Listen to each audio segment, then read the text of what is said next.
గురువుగారు, మహాయుగం అంటే ఏమిటి? కల్పానికి, మన్వంతరానికి, యుగానికి మధ్య తేడా ఏమిటి?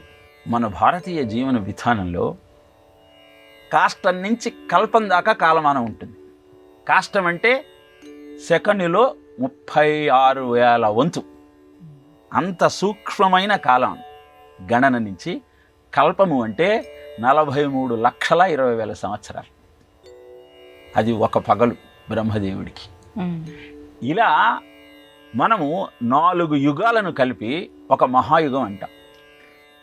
కలియుగము, ద్వాపర యుగము, త్రేతాయుగము, సత్యయుగం. ఇలాంటి యుగాలు 72 అయితే ఒక మన్వంతరం. అలాంటి మన్వంతరాలు 14 అయితే ఒక కల్పం. అలాంటి కల్పాలు 2 అయితే బ్రహ్మదేవుడికి ఒక రోజు. అలాంటి రోజులు 360 అయితే ఆయనకు ఒక సంవత్సరం. అలాంటి సంవత్సరాలు 100 అయితే ఆ బ్రహ్మకు ఆయువు తీరి మళ్ళీ ఇంకొక బ్రహ్మ ఈ సృష్టి యొక్క రచనకు ఉపక్రమిస్తాడు.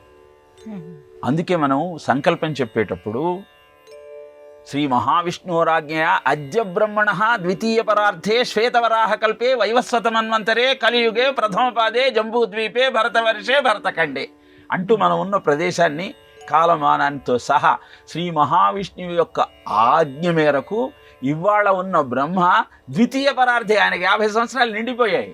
ఇది ద్వితీయ పరార్థం, 2వ సగంలో ఆయన ఉన్నాడు. ఈ ద్వితీయ పరార్థే కల్పము శ్వేతవరాహ కల్పే, ఇది శ్వేతవరాహ కల్పము.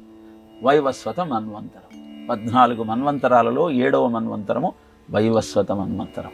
దానిలో కలియుగే కలియుగు.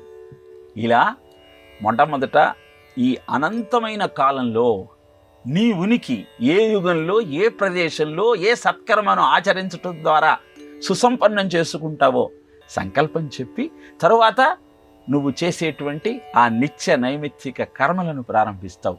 ఎందుకంటే సత్కర్మ వలన మాత్రమే నీ జీవితము సస్యశ్యామలమై ముందుకు సాగుతుంది. కర్మ క్షయమయ్యి పరమాత్మ పట్ల ఆరాధనా భావన కలుగుతుంది. కనుక అలా కాలాన్ని, జీవితాన్ని సంస్కరించుకోవటానికి అవసరమైన సాధనగా భావించేవాడు భారతీయుడైతే, కాలాన్ని అనుభవానికి మాత్రమే ఆధారంగా భావించేవాడు జీవితాన్ని దుర్భరంగా మార్చుకుంటున్నాడు. కనుక ఆ కాలపురుషుణ్ణి ఆరాధిస్తూ జీవితంలోని మాధుర్యాన్ని అందుకునే ప్రయత్నం చేద్దాం.